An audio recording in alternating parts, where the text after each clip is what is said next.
My name is Raman, and my question is that at some point or some other point, all of us we feel kind of lost, like we're not connected to something, or this idea of not belonging anywhere.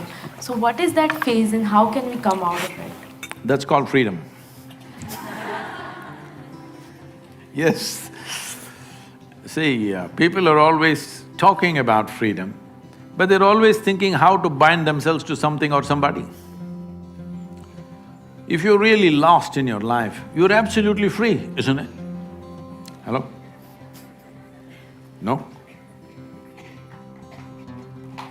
So, freedom is a territory which needs lot of maturing and culturing to handle. Otherwise, people doing compulsive things, they're thinking they're free. These are compulsive things. Somebody is drinking, if you say, why don't you not drink today, you can do it tomorrow. Why don't I have the freedom to drink? No, it's compulsive. If you're calling your compulsiveness as freedom, it's very unfortunate. You lost all your freedom in compulsiveness. So freedom is that kind of a territory where you have to culture yourself, mature yourself to exist free. Everybody, I think at some point, we provide these opportunities for young people to come and just be by yourself. No compulsive talking, no phone, no drink, no nothing, simple. You eat what you want for nourishment and then simply be. Everybody must spend at least a little bit of time like this, because only then you understand how compulsive you are. Unfortunately, we are translating compulsiveness as some kind of a goal in our life or freedom in our life. No. See, if you want to get somewhere in your life, get somewhere does not mean be better than somebody, do this, earn this, that, no. As a life, your experience of life should become a fantastic experience. So right now, all the crazy things that people are doing in their life, why? They drink, sexuality, temple, this, meditation, whatever they're doing. Why they're doing? Because they want their experience of life to become pleasant. Yes or no? Somebody hits the bottle, somebody hits somebody else, and somebody does something else, but essentially looking for pleasantness. If your body becomes pleasant, we call this health. I'm talking yoga now to you, officially. If your body becomes pleasant, we call this health. If it becomes very pleasant, we call it pleasure. If your mind becomes pleasant, we call this peace. If it becomes very pleasant, we call it joy. If your emotions become pleasant, we call it love. If it becomes very pleasant, we call it compassion. If your very life energies become pleasant, we call this blissfulness.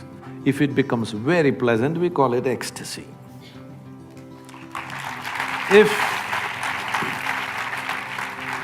If your surroundings become pleasant, we call this success.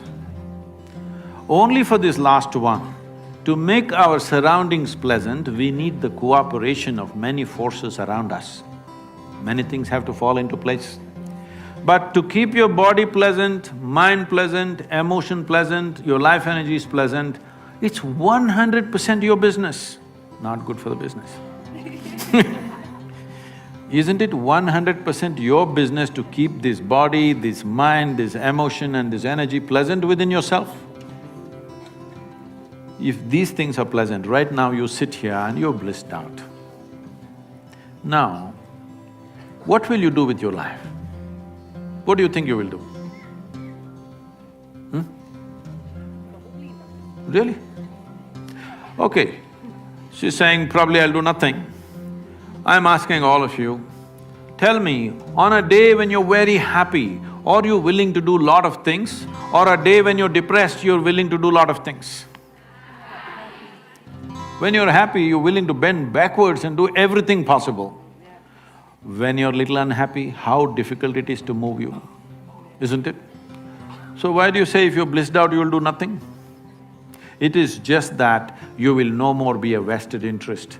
You are not in pursuit of happiness, your life is an expression of your bliss. Now what will you do? You will do what's needed. Every human being should be doing what is needed, isn't it? Right now, they are trying to milk happiness from the world, destroying the world in the process, completely destroying the world.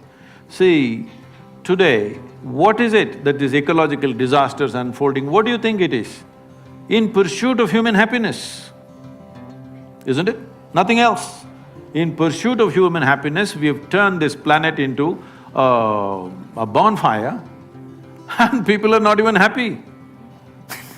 Forget about being happy, most people are in different state of struggles. So, it's very, very important. What is in your hands? First, all those things must be taken charge of. What we do in the world, let us see to what extent the world allows us to do it. Your body, your mind, your emotions and your energies must take instructions from you, isn't it so? Hello? Right now, it is taking stimuli and instructions from all sorts of people. So how the hell do you think you will go where you want in your life when somebody else and somebody else can make this body, this person do whatever they want? At least what happens within you must be determined by you. What happens around you, it'll never be 100% determined by you. If you work hard, a little more influence, otherwise little less influence, but never 100%. Outside situations will always be like that and they should be like that, because if the whole world happens the way you want, then where do I go? Little bit your way, little bit my way, little bit somebody else's way, it's fine. But what happens here must be my way.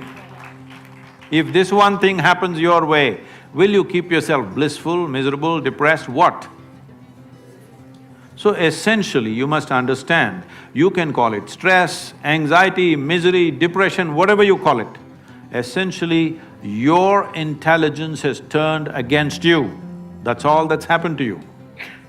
Because there is no any kind of knowledge in your education system from ABC to till this day, how to take charge of the faculties that you have within yourself. There is no addressing it at all. If you address it, people say, oh, you are archaic. This has become the norm in the country. If you say you need to do something with yourself, no, we do everything outside.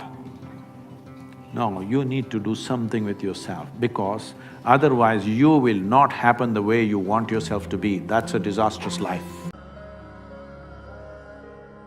Guru is just a device.